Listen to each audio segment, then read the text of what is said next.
And welcome back to another video, another episode of Coffee and Stocks. In today's video, we are going to talk about a specific SPAC, space SPAC, that has been in a lot of people's minds. But before we get started, can I please ask you guys to drop a like on this video, as well as press that amazing subscribe button, because honestly, it does go a long way in supporting the channel. And I do thank every single one of my subscribers.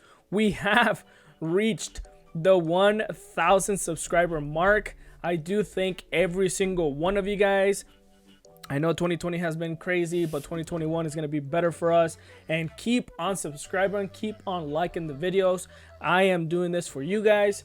And if you guys want me to talk about anything specific, just drop a comment down below and I will talk about that specifically. But today we are talking about New Providence Acquisition Corp, currently going for $14.00. It's not bad, honestly.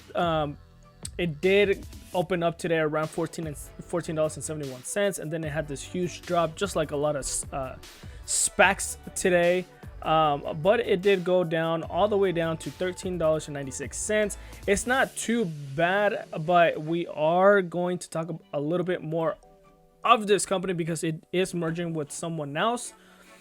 And we have Abel Avalon, the CEO of AST, issued this statement: universal broadband access to become a global necessity, or has become a global necessity, and we are uniquely positioned to leverage our innovative technology solution and efficient business model to democratize broadband cellular access across the globe. So pretty much what they are trying to target is, whenever you are in your phone, you do not lose any service wherever you're at. So, you know, in case you're traveling and you hit a dead spot and you have no access, or you're stranded or stuff like that, that's what they are trying to target. The company was founded in 2017 and has raised about $100 million in startup capital. AST has one test satellite in orbit today and plans to begin commercial launches in 2022, hoping to have its operations up and running by 2023.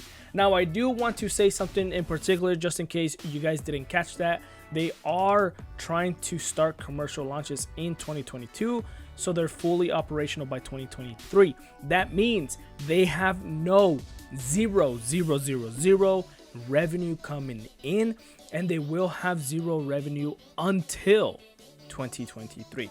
Now, obviously, this is just pure opinions, and I'm not your financial advisor. So if you do not like this stock and this SPAC and this merger, then do not invest in this company. I am solely bringing this information to you guys so you guys can make the decision yourselves. Now, if we look a little bit into this investor presentation right here, we are going to see what AST is and what they bring into this company, right? So right now the ticker symbol is NPA, and it will change into something else, obviously, just like any merger is.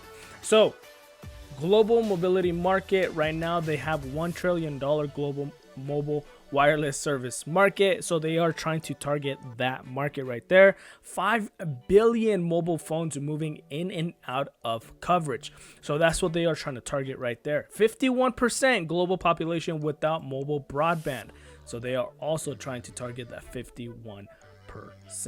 The transaction structure, obviously they do have that. It's a publicly listed special purpose acquisition company with $232 million in trust, right? They are going to get that $230 million in PIPE commitments, and AST Space Mobile employee stock options will be subject to 2-year lockup. So just think about that, obviously. I don't think $230 million is a big PIPE commitment, but we'll see what we get. The good thing about this company right now is that they have no debt in the balance. Let me zoom in for you guys. They have no debt or on balance sheet at close today, which is really good, because we do not like companies who have debt in their company, because that means that they owe money. That means that it's less money going inside, right? So really just keep that in the back of your head. What is Space Mobile? Who we are talking about? The first and only space-based cellular broadband network that will cover everywhere, literally everywhere. They're gonna eliminate cellular coverage gaps and drop calls. We've all experienced dropped calls, especially, I don't know if you guys have gotten a drop call when something really important is happening. Pisses me off. Anyways, they are trying to cover that via satellites, so that is pretty cool. Compatible with all existing 5 billion mobile phones, broadband data speeds have high data rates with low latency cellular quality service levels. This is connecting to the unconnected. That's pretty cool. The affordable for all, including rural and underserved. So this is a little screenshot that they show you. You are out of coverage. Would you like to turn on Space Mobile Day Pass? And you say yes, and then go ahead. You're always connected. So that it is pretty cool. It could save you if you're in a tight spot like that. Now, do I think that I have experienced a lot of drop calls, a lot of being out of coverage and all that stuff? I don't think so, but you never know. Maybe it's to those people who are traveling a lot and to other countries and all that stuff, and maybe they lose calls and maybe they don't have service. Maybe that's what they are targeting right there. What problem does Space Mobile solve? So obviously the connectivity to existing mobile phones when out of range of cell towers. Obviously, if you know how your mobile phone works, it is based solely on cell towers and the connection that you have on that. It has nothing to do with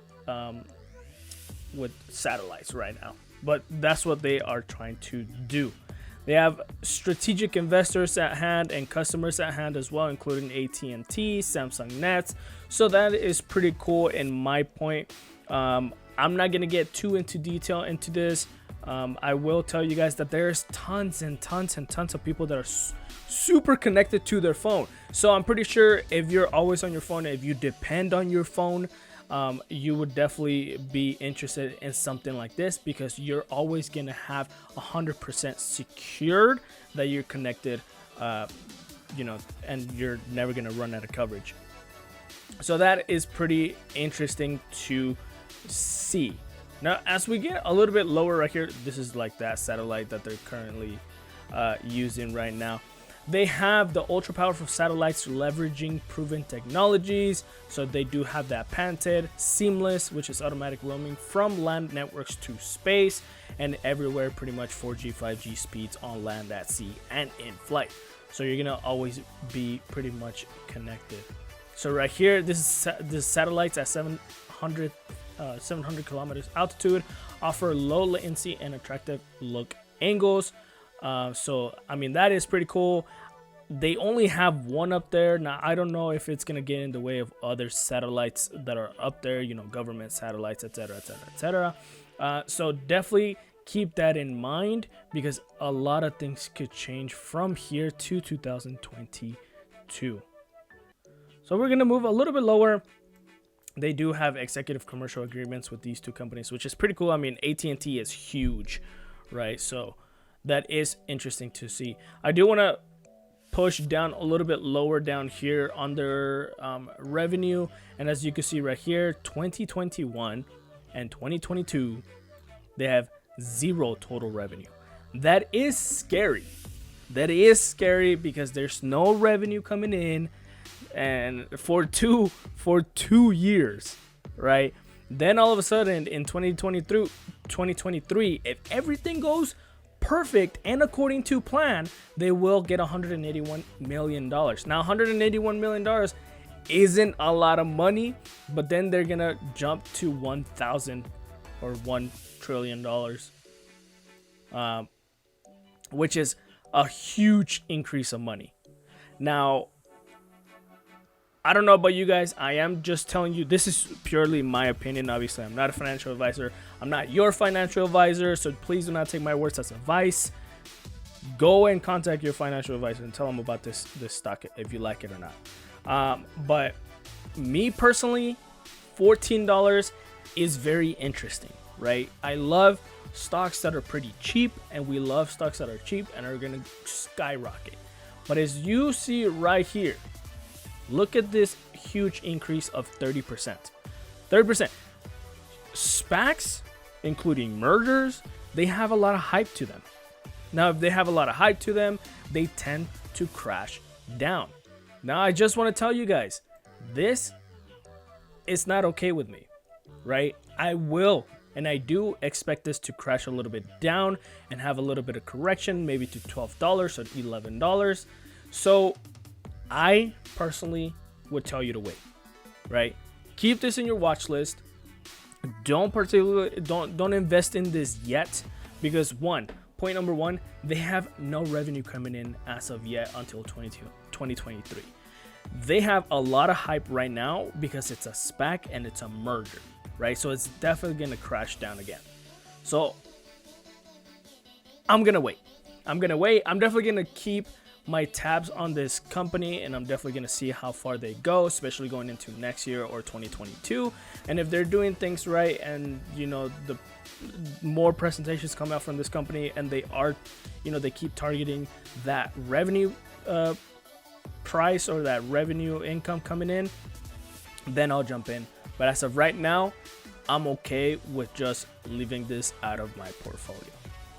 But anyways, that was today's video. Hopefully you guys liked it. NPA doing huge things and putting huge goals for themselves into the future. They want to, make sure everyone is connected and no one loses connection to their cell towers. So definitely keep this in your watch list if you like it. Now, if you don't like this company and you don't like anything about this, then it's okay. Skip over it and look into the next spec. Anyways, don't forget to drop a like in this video, as well as press that amazing subscribe button. We have reached the 1,000 subscriber marks. Keep viewing these videos and let's keep going. Let's keep growing this community and let's keep growing this family. And I will see you guys next time on Coffee and Stocks.